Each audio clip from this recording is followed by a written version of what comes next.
need to maintain this visual line of sight? That's a very good question. I'll answer that. Hey, look, I got a drone dropping off my Big Mac meal. I think it's crazy. I have perfect 40/40 subhuman eyesight. Hi there guys, my name's actiondan and welcome to my next episode. This is my second episode of drone questions. I'll just say before I start that originally the videos that I would make about drones, they were very stereotypical, and they were me out flying in beautiful landscapes and playing some nice background music and paying for copyright. And people asked lots of questions about that video. They were much more interested in not the video itself, but how it was made and learning methods about operating a drone and ND filters and stuff like that. So I decided I was so happy about the response of people watching that video, I'd make an instantaneous talking video like this, a thank you video, answering all their comments and questions. And then shockingly, that video did 4 times better than the drone video. So I thought, okay, then I'll make this a new idea, something I'll put together once a month from now on. People were actually 4 times more interested in me just answering their questions and talking about drones, rather than showing the beautiful, stereotypical, relaxing drone flights with the music playing in the background. I'm a bit disappointed, guys, but if this is what you like, then I'll start doing this from now on once a month. So let's get into it. What is the first question people are asking me? How far away can I fly my drone? What is visual line of sight, VLOS? Everybody asks what distance this is, they give me a different answer. Your visual line of sight rule that you're meant to obey when flying your drones, especially in where 90% of my crowd is in Australia, it doesn't have a set distance. It's not a set law like that. If you're in a very stereotypical environment where people want to fly drones, let's just say that famous clear walkway bridge floating through the humid forest in Japan, that is one of the most important situations, environments where you need to maintain this visual line of sight rule. Because you could be flying your drone only 200 or 300 meters away from you at one moment, capturing, I'll try and see if I can find some footage about what area I'm talking about, this beautiful tropical forest, and then the next second the clouds are going to go past and you can't see your drone anymore. And now even if the drone was 20 meters away from you, you might not be able to see it. So then the person stereotypically tries to get their drone to come back to them, and they end up flying it into someone's head. So that is the main reason for the visual line of sight. I can hear some of you asking, but hang on, if you're talking about the safety rules and you're meant to follow them yourself, then how on earth did you do your drone range test like a year ago and get your drone 4 kilometers away from you? That's a very good question. I'll answer that. Yes, you do have to be responsible when flying your drones, but I don't just have perfect 20/20 vision. See, these glasses, they're not because my eyes are hindered. They're actually because I have superhuman sight. I actually have 40/40 vision.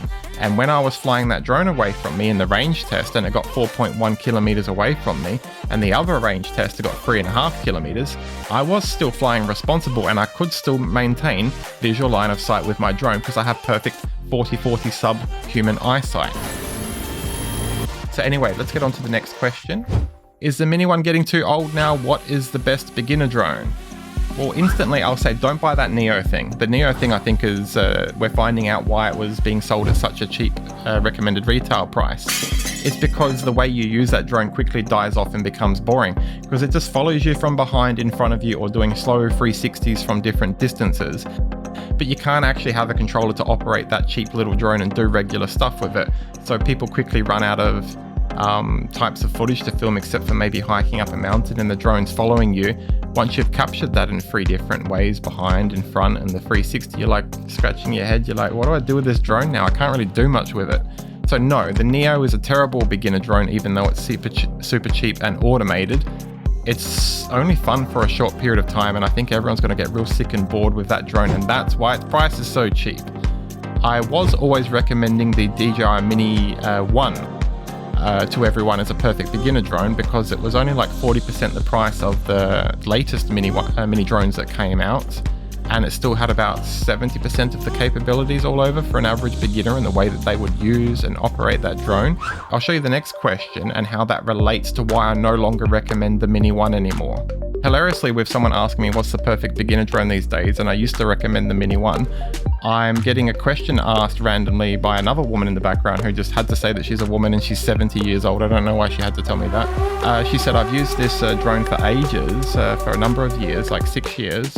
But now every time I'm using the application keeps dropping out, and I have to keep reopening it to try and quickly reestablish a connection with my drone and save it before it disappears. Well, I honestly don't know what the answer to that is. It could be a number of things. I'm hearing talk that the 3G network and stuff is getting taken down around the world. because we're up to 4 and 5G now. As far as I understand, when the Mini 1 came out, the new phone networks were 3G. So maybe the way your phone sends a signal to your drone to operate it with the 3G network, is that why it's struggling? Because you have to go to 4G now and 5G, and your old mobile phone and your old Mini 1 can't really work that way? I don't know. I know for sure they're not doing software updates anymore. I saw that news for the Mini 1. No more software updates. So I think now the time has come where the perfect beginner drone, I would no longer recommend the Mini 1 anymore. Maybe it's time to make the beginner drone upgrade itself to something like, not the Neo, the Mini 2, or maybe even the Mini 3 now is a good beginner drone. Next question, should I buy ND filters? Do they really make much difference to my video quality, or are they just something for pros, to be precise? That's a great question. I've already made an entire video. I'll try and put a link up in the corner about ND filters, best ones to buy and how to use them. In super short, if you want a really quick answer, do you need ND filters if you're an average Joe flying your drone? No, you really don't. But the thing that I hate the most about ND filters is you just get this little piece of plastic with a hole in the middle. I didn't even realize that for like the first couple of weeks I had my drone, when I was just learning about drones in the beginning about 6 or 7 years ago. And then I took the little quarter turn piece of plastic off and I'm like, it's hollow, it's pointless. What's the point of this piece of plastic? It doesn't even have some cheap clear lens cover to stop your lens from getting scratched and chafed up and my greasy chicken fingers on it and stuff like that. With sweat all over them. That's terrible, DJI. Why can't you put on a default clear lens cover? Even if it's, a piece of plastic, it's better than not protecting the lens in any way. So I would recommend don't bother with ND filters if you don't really want to get into editing and putting your videos together. The best minimum everyone should buy is to buy a clear lens cover, maybe a UV light one. Get a clear one that protects your camera lens so it doesn't get chafed. The next step up, if you want to get into ND filters, instead of buying and learning what an ND4, an 8, a 16, 32, 64, 128, instead of learning what that is, the best one to get would be the variable ND filter, which is just a lens with a little white line on your 3 o'clock and your 12 o'clock, and you will turn it a quarter turn, and you'll see as you turn it, the contrast, like a pair of sunglasses, will get darker and darker on your lens. Last quick thing I'll say about that before we've got to move on is why do you need ND filters? I'll try and find some video footage of a particular scene I can remember off the top of my head when I'm flying out over the water. It was a beautiful landscape, but you can't see any of it because I don't have my ND filter, I don't have my pair of sunglasses. So it's just a white sky and black ground and black trees with a flashlight in your face and you can't see anything. But just like when you're on the snow going skiing, or if you're at the beach in summer, you get out of the car and your eyes are struggling to adjust to the light and it's so bright, it's either black or white, you can't see anything. You put on a pair of sunglasses, and even though the sunglasses are meant to, make your eyesight darker, now you can see everything far more clearly.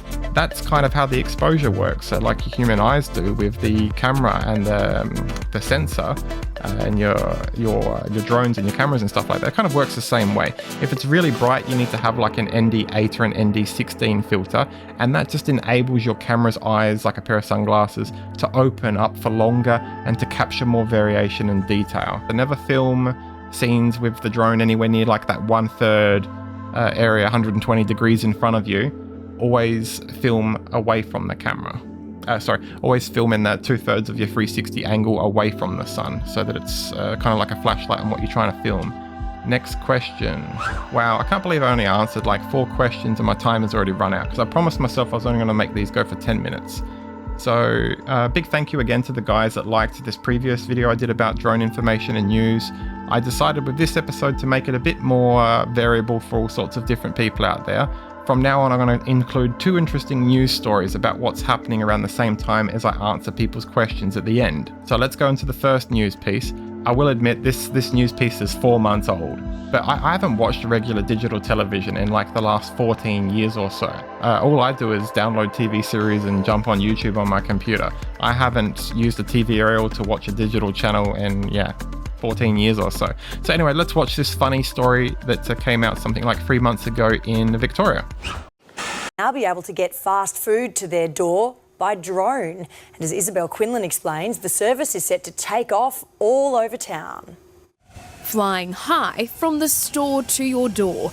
Rain, hail or shine, it's Meals on Wings.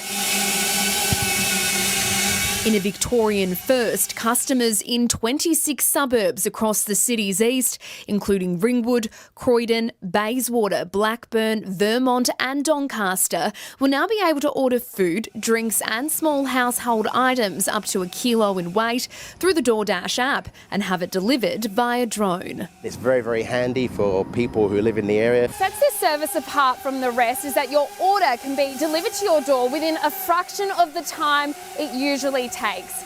So that means for your morning coffee run, no spills and it's still warm. That's hilarious. I've not heard anything about that, not once. I don't know if that idea has already failed, but if I ever hear that that makes its way from Melbourne to Adelaide, I'd be happy to pay twice as much for my one Big Mac meal, just so I can get people to run out the front of my house and say, look, I got a drone dropping off my Big Mac meal. The most fascinating thing I'd find is like, how the hell did they not spill my Coke? One more news story. This one's hilarious. As usual, the world's dumbest news stories always come from America. Sorry for the 15% of people watching my video that are from America. Let's watch this story. The drone sightings continued last night over Morris County and have now been spotted in other areas of the state. Where they're coming from and who's controlling them remains a mystery. What is that? Lots of drone sightings and still little to no explanation. The fact that our police, the county, the state, no one has anything to say about it, I think is crazy. We went in search of answers Wednesday and learned this from the mayor of Mendham Borough. I know that these drones are not new. They've been going on for a while now, like well over a year. It's just increasing. It's at a much more rapid level. Beyond that, local mayors are asking questions like the rest of us, hoping for answers from county, state, and federal counterparts. The FBI has acknowledged it's received reports of what look to be clusters of drones and a possible fixed-wing aircraft. The agency's Newark field office said Wednesday, quote, "We understand the concern and we are doing all we can to figure out what's going on. We truly don't have much information to provide at the moment." Part of the concern is how close these drones are flying to Picatinny Arsenal. The Arsenal says it's aware of reports of unmanned aerial vehicles and is working with local, state, and federal organizations to obtain more information. Residents hope that information comes soon. It's kind of crazy, really, the fact that they're up there, no one knows where they've come from. Prosecutor's office then referred us to the FBI. Reporting in Mendham, New Jersey, I'm Katie Corrado, Pix 11 News. So stupid. It's funny though, but did you notice that she's saying like, this is a big problem, the people of the public, they don't like it anymore. But didn't you say this problem's been going on for a year? It's a year and this is the first time you've told a news story about it? Truth wake-up call. Maybe that's because this story truthfully wasn't important enough for you to mention for the first 12 months because it's nothing and you always had something better to talk about. Now you've got nothing better to fill your news segment. You decided you're finally going to talk about these annoying drones, surveillance hovering in the background after a year. Type a comment down below, guys. What do you think? What do you think is going to be the outcome of that? I'll try and remember that news story. And when I post this episode next month, I'll try and see if I can do a follow-up into finding out what those drones were about in America. Are they police? Are they the FBI? Are they the military? What do you think? I don't know. I honestly think they're probably something very stereotypical and it was a simple answer the entire time, but I think no one just wanted to tell the truth and no one wanted to take the blame because they didn't want all these Americans with their guns complaining and shooting at them. So I don't know. Who knows? Maybe there's spaceships been crashing in that area or something like that and the secret government, Men in Black, are doing that, flying the drones and then allowed to tell us, and every time we find out they keep zapping our eyes or something. Anyway, I hope you guys liked my episode. I missed out on half the questions I wanted to answer. So if I didn't answer your question, I'm sorry. If I did answer your question, please type your comments down below, give me that thumbs up and let me know if you liked it and if you want me to keep making these videos. If this video has been helpful to you, could you please reward me with clicking on that like button and maybe even subscribing to my YouTube channel? I love drones and I hope you love drones and I hope you like my answers to your questions. See you guys next time. Bye.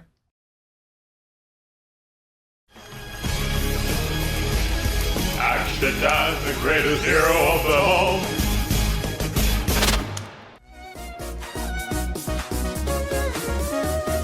If you guys want to see another one of my drone videos, click on the link on the left.